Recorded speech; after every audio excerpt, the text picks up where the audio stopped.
सुप्रभातम। ओम सरस्वती नमः। छात्रों, आज अपन संप्रदान कारक के अंतिम नियमों को अध्ययन में लाएंगे।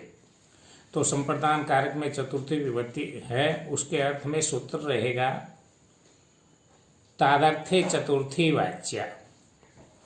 सूत्र की संस्कृत के दृष्टिकोण से व्याख्या रहेगी यस्मै प्रयोजनाय या क्रिया क्रियते तस्मिन् प्रयोजन वाचिनी शब्दे चतुर्थी विभक्ति भवति। विभक्ति ही भवति। ये कह रहा है तात अर्थे, उसके अर्थ में, जिस प्रयोजन के लिए जो क्रिया की जाती है यानी कार्य किया जाता है, उस प्रयोजन यानी उस उद्देश्य वाचक शब्द में चतुर्थी विभक्ति होती है। उदाहरण से पहले अपन हिंदी के दृष्टिकोण से समझने पुनः, अर्थात जिस प्रयोजन के लिए जो क्रिया की जाती है उस प्रयोजन, उस उद्देश्य के वाचक शब्द में चतुर्थी विभक्ति होती है। जैसे सह मोक्षाय हरिम भजति, वह मोक्ष के लिए हरि को भजता है। यहाँ पर उसकी मोक्ष प्राप्त करने की प्रबल इच्छा होने के नाते यहाँ मोक्ष शब्द में चतुर्थी विभक्ति हुई है। इसी प्रकार से बालक है दुग्धाय क्रंदति, बालक है वो दुग्ध प्राप्त करने के लिए रुदन करता है, रोता है। तो यहाँ पर भी दुग्धाय में चतुर्थी विभक्ति है। ध्यान देंगे यानी दातव्य नियम अगला 8 का रहेगा अधोलिखित धातुनाम योगे प्रायः चतुर्थी विभक्ति ही भवति। निम्नलिखित धातुओं के योग में प्रायः चतुर्थी विभक्ति होती है। वे कौन कौन सी धातुएं हैं? जैसे उदाहरण रहेंगे, जैसे कथय है, हिंदी अर्थ रहेगा कहना। राम स्वमित्राय कथयति, राम अपने मित्र को कहता है या अपने मित्र के लिए कहता है। तो यहाँ पर स्वमित्राय, किसके लिए? अपने मित्र के लिए, चतुर्थी विभक्ति।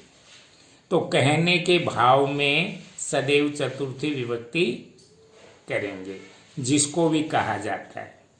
निवेदय, निवेदन करना। शिष्य गुरुवे निवेदयति, शिष्य गुरु को निवेदन करता है। जैसे पुत्र पिता को निवेदन करता है तो पुत्र है जनकाय निवेदयति, पुत्र जनक को निवेदन करता है। इसी क्रम में उपदेश यानी उपदेश देना। साधु सज्जनाय उपदिशति, साधु सज्जन के लिए, सज्जनता के लिए उपदेश देता है, यानी अच्छे भावों के साथ उपदेश देता है। दा देना। धनी निर्धनेभ्ये धनम ददाति, धनी यानी धनवान किसको दे रहा है? निर्धनों के लिए। तो निर्धनेभ्ये, जिसको निर्धनेभ्ये धनम ददाति, धनी निर्धनों को धन देता है। अगला नियम रहेगा दातव्य अधोलिखित, ये तो धातुएं थी, अब ये शब्द हैं। अधोलिखित शब्दानाम प्रयोगे भी चतुर्थी विभक्ति भवति। यहाँ पर ये वाले शब्द हैं न, इनमें भी चतुर्थी विभक्ति होगी। तो देखेंगे कौन कौन से शब्द, निम्नलिखित शब्दों के प्रयोग में भी चतुर्थी विभक्ति होती है। जैसे स्वागतम, स्वागत जिसका भी है न, उस जिसका किया जा रहा है उस शब्द विशेष में चतुर्थी। जैसे भवते स्वागतम, आपका स्वागत। किसका? आपका। तो भवत शब्द है, उसमें चतुर्थी भवते हो गया, स्वागतम। इसी प्रकार से कुशलम शब्द है, कुशल प्रजाए कुशलम अस्तु, प्रजा का कुशल पूर्वक हो या भला हो, है न। इसी प्रकार से शिष्याय, शिष्याय है कुशलम अस्तु, शिष्यों के लिए कुशलता हो तो वैसा।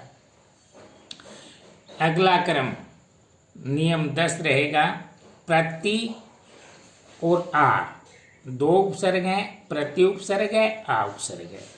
और यदि ये श्रु धातु, सुनने का अर्थ देने वाली धातु के पहले जुड़ते हैं तो इनके प्रयोग में जिसके साथ प्रतिज्ञा की जाती है, जिसके साथ भी प्रतिज्ञा की जाती है उसमें चतुर्थी विभक्ति आती है। जैसे प्रति उपसर्ग श्रु धातु में जुड़ा, सह मह्यम गाम प्रतिश्नोति, तो वहां पर क्या है, मह्यम वह मुझे गाय देने की प्रतिज्ञा करता है, तो मह्यम मुझे, इसमें चतुर्थी, गाम प्रतिश्नोति वह मुझे गाय देने की प्रतिज्ञा करता है। इसी प्रकार से यदि आ उपसर्ग है वो भी श्रु धातु में जुड़ता है तो क्या होगा, त्वम श्यामाय सहायताम आश्रनोषि, श्यामाय चतुर्थी, क्या है, तुम श्याम को सहायता का वचन देता है, यानी वे जो हैं वे श्याम को सहायता का वचन दे रहे हैं। तो इस प्रकार से ये ऐसा भाव हो, वहां पर भी चतुर्थी विभक्ति होगी। कब, प्रतिश्रु और आश्रु। इसी क्रम में आप देखेंगे कि चतुर्थी विभक्ति के समस्त नियम जो हैं वो प्राय करके पूर्ण हो गए हैं।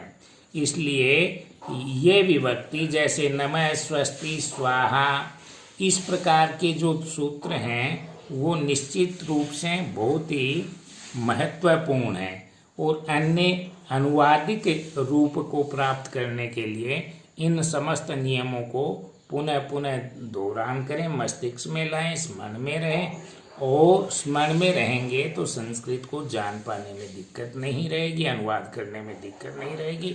इसलिए इसको पुनर् स्थिति के अनुसार पढ़ें, समझें, जानें, शेयर करें, लाइक करें और सब्सक्राइब भी करें। धन्यवाद।